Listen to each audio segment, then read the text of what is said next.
Hello friends, आज की इस वीडियो में हम बात करेंगे कॉपीराइट से रिलेटेड एमसीक्यू के बारे में। अगर आप हमारे चैनल पर पहली बार आए हैं तो चैनल को सब्सक्राइब कर लें और साथ में बेल ऑन कर लें ताकि आने वाली वीडियोस की जानकारी आपको मिलती रहे। ठीक है, जैसा कि आप सभी जानते हैं कि आपके एग्ज़ाम दिसंबर से शुरू होंगे, तो लापरवाही ना करें, एग्ज़ाम की तैयारी कंटिन्यू करते रहें और जो पेपर्स पढ़ चुके हैं, ठीक है, उनका बीच बीच में रिवीजन करते रहें। और जो करंट में जो पेपर आप पढ़ रहे हैं वीडियो के माध्यम से, ठीक है, इनको तो तैयार करते ही चलिए, साथ ही साथ रिवीजन पर भी ध्यान देना है आपको। ठीक है, तो इस वीडियो को ज़्यादा से ज़्यादा शेयर करें अपने फ्रेंड्स के बीच ताकि आपके साथ साथ आपके फ्रेंड्स लोग भी अपनी एग्ज़ाम की तैयारी कर सकें। तो वीडियो में हमारे साथ अंत तक बने रहिएगा और चलिए बात करते हैं एमसीक्यू की। क्वेश्चन नंबर पहला क्या कहता है, चलिए आइए देखते हैं। क्वेश्चन नंबर पहला कहता है कि अंतर्राष्ट्रीय प्रतिलिप्याधिकार के संबंध में क्या सत्य है। ठीक है, तो आपको यहाँ पर बताना है। देखिए, जो अंतर्राष्ट्रीय प्रतिलिप्याधिकार है, ठीक है, इंटरनेशनल कॉपीराइट है, इसके संबंध में सही बताना है हमें। ठीक है, तो यहाँ पर ABC में जो कहा गया है अंतर्राष्ट्रीय प्रतिलिपि अधिकार के संबंध में बिल्कुल सही कहा गया है। ठीक है, यहाँ पर आपका डी ऑप्शन सही होगा। ओके, अब यहाँ पर आपको ध्यान देने की आवश्यकता है। भाई कुछ स्टूडेंट तो बहुत जल्दी में रहते हैं, वो स्क्रॉल करके आगे निकल जाते हैं। ठीक है, तो मैं आपको बता देता हूँ कि जो पॉइंट्स, भाई यहाँ पर सारे पॉइंट्स सही हैं ABC में जो कहा गया है, जो कि अंतर्राष्ट्रीय प्रतिलिपि अधिकार के संबंध में है, सत्य है। ठीक है, प्रतिलिपि अधिकार के संबंध में सत्य है जो कहा गया है। तो इन पॉइंट्स को आप याद कर लीजिएगा। ठीक है, देखिए क्या कहता है कि केंद्रीय सरकार शासकीय राजपत्र में प्रकाशित आदेश के द्वारा निर्देश दे सकेगी कि इस अधिनियम के सब या कोई उपबंध भारत के बाहर किसी राज्य क्षेत्र में जिससे आदेश संबंध है प्रथम बार प्रकाशित कृतियों को उसी प्रकार लागू होंगे मानो वे भारत के अंदर प्रथम बार प्रकाशित की गई हों। ठीक, दूसरा कहता है कि ऐसी अप्रकाशित कृतियाँ या उसके किसी वर्ग को जिनके रचयिता कृति के बनाए जाने के समय किसी ऐसे विदेश के प्रजा जन या नागरिक थे, ठीक है, तो जिससे आदेश संबंध है और उसी प्रकार लागू होंगे। ठीक है, तो मानो वे रचयिता भारत के नागरिक रहे हों। ओके, और फिर तीसरा कहता है कि भारत के बाहर किसी राज्य क्षेत्र में जिससे आदेश संबंध है, ठीक, अधिवास की बाबत उसी प्रकार लागू होंगे मानो वह अधिवास भारत में हो। ठीक है, तो ये सारे पॉइंट्स अंतर्राष्ट्रीय प्रतिलिपि अधिकार के संबंध में सत्य हैं, इसलिए यहाँ पर डी ऑप्शन सही होगा। आगे बात करते हैं क्वेश्चन नंबर दूसरे की। क्वेश्चन नंबर दूसरा क्या कहता है, देखिए कुछ क्वेश्चंस यहाँ पर आपको थोड़ा सा लॉन्ग मिल जाएंगे, ठीक है, जिनके ऑप्शंस बड़े होंगे लेकिन सही होंगे। ठीक है, तो उनको आपको ध्यान देना है। क्वेश्चन नंबर दूसरा कहता है कि कतिपय अन्य देशों में प्रसारण संगठनों और प्रस्तुतकर्ताओं को अध्याय 8 को लागू करने की शक्ति किसको है। ठीक है, तो आपको याद रखना है केंद्रीय सरकार को। ठीक है, केंद्रीय सरकार लागू कर सकता है। क्वेश्चन नंबर तीसरा क्या कहता है, क्वेश्चन नंबर तीसरा कहता है कि भारत में प्रथम बार प्रकाशित विदेशी रचयिताओं की कृतियों में अधिकारों को निर्बंधित करने की शक्ति किसको है। ठीक है, तो आपको यहाँ पर याद रखना है केंद्रीय सरकार, समझ गए। यहाँ पर आपको बी ऑप्शन बिल्कुल सही होगा। भाई प्रथम बार प्रकाशित विदेशी रचयिताओं की कृतियों में, ठीक है, अधिकारों को निर्बंधित करने की शक्ति तो केंद्र सरकार के पास है, याद रखिएगा। क्वेश्चन नंबर चौथा क्या कहता है कि विदेशी प्रसारण संगठनों, ठीक है, और प्रस्तुतकर्ताओं के अधिकारों को निर्बंधित करने की शक्ति, पावर किसके पास है। तो यहाँ पर भी आपको ध्यान देने की आवश्यकता है भाई। तो ये पावर भी जो है केंद्र सरकार के पास ही है, ठीक है। तो यहाँ पर ए ऑप्शन सही होगा, केंद्रीय सरकार, ठीक है। आगे बात करते हैं क्वेश्चन नंबर 5 की। क्वेश्चन नंबर 5 क्या कहता है कि अध्याय 8 के अधीन, ठीक है, केंद्रीय सरकार द्वारा किए गए प्रत्येक आदेश को किसके समक्ष रखा जाएगा? तो आपको याद रखना है संसद के दोनों सदनों के समक्ष, ठीक है, संसद के दोनों सदनों के समक्ष रखा जाएगा।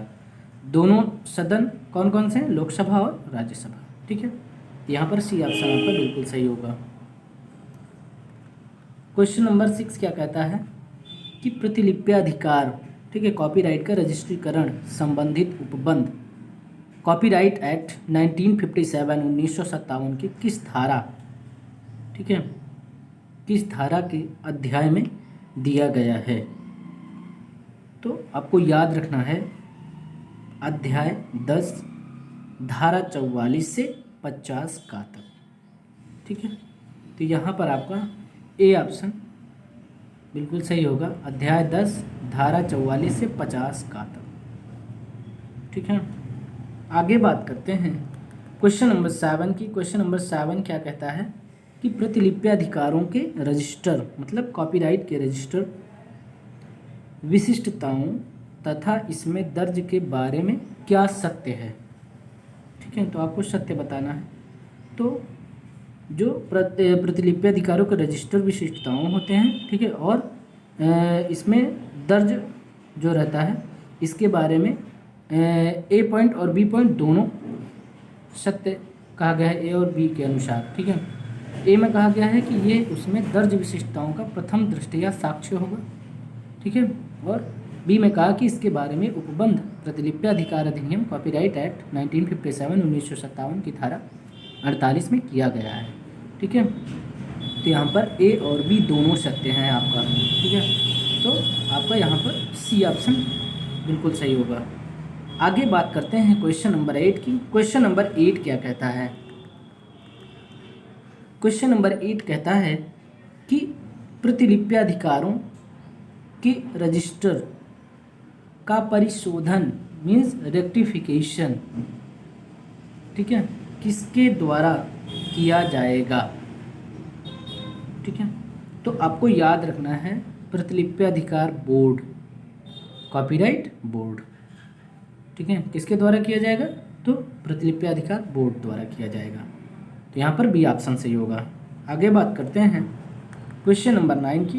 क्वेश्चन नंबर 9 क्या कहता है कि प्रतिलिप्याधिकार कॉपीराइट का अतिलंघन, इन्फ्रिंजमेंट ऑफ कॉपीराइट, प्रतिलिप्याधिकार अधिनियम 1957 की किस धारा में दिया गया है? मतलब प्रतिलिप्याधिकार का अतिलंघन, ठीक है, किस धारा में दिया गया है?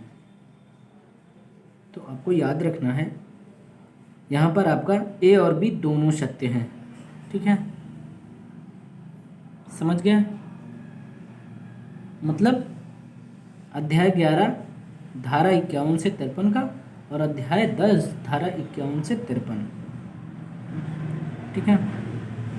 तो यहाँ पर आपका C is the right answer, okay. आगे बात करते हैं क्वेश्चन नंबर 10 की। क्वेश्चन नंबर 10 क्या कहता है कि ध्वन्यांकन और वीडियो फिल्मों में सम्मिलित की जाने वाली विशिष्टियाँ प्रतिलिप्याधिकार अधिनियम 1957 के बारे में क्या सत्य है? तो यहाँ पर आपके ए बी सी में जो कहा गया है बिल्कुल सत्य है। तो यहाँ पर आपका डी ऑप्शन बिल्कुल सही होगा, उपरोक्त सभी का होना आवश्यक है। अब वो पॉइंट्स भी देख लेते हैं कि ए बी सी में क्या कहा गया है भाई। तो पहला कहा है कि उस व्यक्ति का नाम और पता जिसने ध्वन्यांकन बनाया है, ठीक। फिर दूसरा कहता है कि ऐसी कृति में प्रतिलिप्याधिकार के स्वामी का नाम और पता, ठीक है, कॉपीराइट के स्वामी का नाम और पता और उसके प्रथम प्रकाशन का वर्ष, ये इतनी चीज़ें जो है आपको ध्यान देनी है। तो इसलिए ये सारी चीज़ें याद रखिएगा आप लोग, 3 पॉइंट्स। तो यहाँ पर उपरोक्त सभी का होना आवश्यक है, तो इसलिए डी ऑप्शन बिल्कुल सही होगा। आगे बात करते हैं क्वेश्चन नंबर 11 की। क्वेश्चन नंबर 11 कहता है कि ध्वन्यांकन और वीडियो फिल्मों में सम्मिलित की जाने वाली विशिष्टियों के बारे में उपबंध प्रतिलिप्याधिकार अधिनियम 1957 की किस धारा में किया गया है? तो आपको याद रखना है धारा 52 का, ठीक है, धारा 52 का याद रखिएगा। धारा से रिलेटेड जितने भी क्वेश्चन हैं इंपॉर्टेंट हैं। क्वेश्चन नंबर 12 क्या कहता है? देखिए क्वेश्चन नंबर 12 के ऑप्शंस बड़े हैं, तो डी ऑप्शन यहाँ पर आपको ना दिख रहा होगा। तो चलिए क्वेश्चन पहले पढ़ लेते हैं। क्वेश्चन क्या कह रहा है? धारा 52 का की उपधारा 2 के अनुसार किसी व्यक्ति द्वारा किसी कृति के बाबत किसी वीडियो फिल्म को तभी प्रकाशित करेगा जब वीडियो फिल्म में जब वह प्रदर्शित की जाए और वीडियो कैसेट में या उसके आधार पर विशिष्टियाँ संप्रदर्शित की जाती हैं। ये विशिष्टियाँ निम्नलिखित में से कौन सी हैं? आपको विशिष्टियाँ बतानी है यहाँ पर, ठीक है। तो सबसे पहले मैं बता देता हूँ आपको कि यहाँ पर ABC में जो भी कहा गया है वो बिल्कुल सही कहा गया है, ठीक है। सारी विशिष्टियाँ सही हैं, ठीक है। तो यहाँ पर आपका डी ऑप्शन सही होगा, जिसमें कि उपरोक्त सभी सत्य हैं, ठीक है। आपको डी ऑप्शन नहीं दिख रहा है तो आगे मैं दिखाता हूँ आपको, डी ऑप्शन दिख रहा होगा। क्वेश्चन तो पढ़ लिया है, ठीक है। अब ABC में क्या लिखा है ये भी ध्यान से सुनिएगा, क्योंकि इसको आपको याद रखना है। क्या पता ये क्वेश्चन ना आकर के इसी से रिलेटेड क्वेश्चन आ जाए, ठीक है। कुछ इसमें वाक्य जोड़ दिया जाए और आपसे क्वेश्चन पूछ लिया जाए, एक ही इसमें से ऑप्शन रखा जाए तो आप कैसे टिक लगा पाएंगे जब आपको याद ही नहीं रहेगा। तो इसलिए कहता हूँ कि इन ऑप्शंस को ध्यान से पढ़िए और सुनिए और याद कर लीजिए। देखिए ए पॉइंट में क्या कहा है कि यदि ऐसी कृति कोई ऐसी चलचित्र फिल्म है जो प्रदर्शन के लिए चलचित्र अधिनियम 1952 के उपबंध के अधीन प्रमाणित की जानी अपेक्षित है, तो ऐसी कृति के बाबत उस अधिनियम की धारा 5 का के अधीन फिल्म प्रमाणीकरण बोर्ड द्वारा अनुदत्त प्रमाण पत्र की प्रति, ठीक है।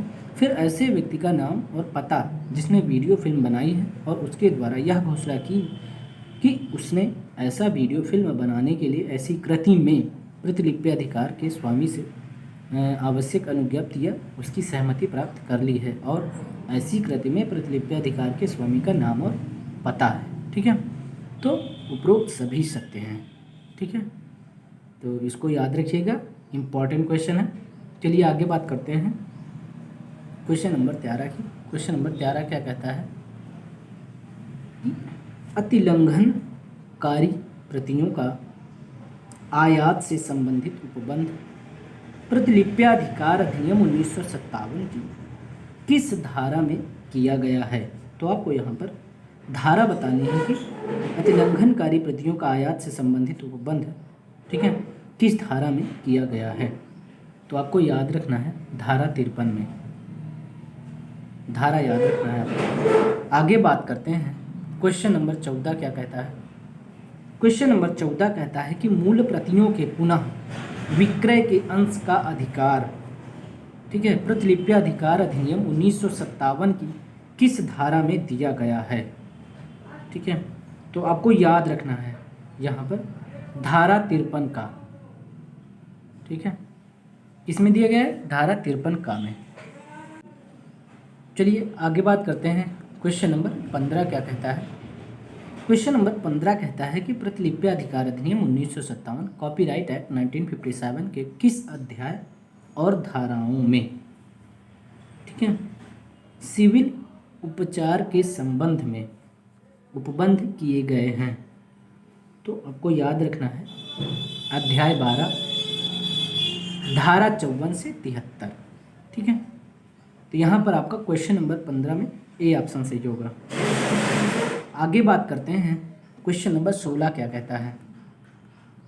क्वेश्चन नंबर 16 कहता है कि प्रतिलिप्याधिकार स्वामी की परिभाषा प्रतिलिप्याधिकार अधिनियम 1957 की किस धारा में दिया गया है? तो आपको याद रखना है, धारा 54 में दिया गया है। ठीक है, धारा 54 में दिया गया है। आई होप कि आपको वीडियो पसंद आई होगी। वीडियो को लाइक करें और वीडियो को अपने फ्रेंड्स के बीच ज़्यादा से ज़्यादा शेयर करें, ताकि आपके साथ साथ आपके फ्रेंड्स लोग भी अपने एग्ज़ाम की तैयारी कर सकें। ठीक है, और चैनल पर नए आए हैं, अभी तक सब्सक्राइब नहीं किया चैनल को हमारे, तो सब्सक्राइब कर सकते हैं आप, और साथ में बेल ऑन कर लीजिएगा ताकि आने वाली वीडियोज़ की जानकारी आपको मिलती रहे। ठीक है, तो एग्ज़ाम की तैयारी कंटिन्यू करते रहें, लापरवाही न बरतें, और इस वीडियो के सारे क्वेश्चन तैयार करिए। अब हम आपसे नेक्स्ट वीडियो में मिलेंगे। बहुत बहुत धन्यवाद।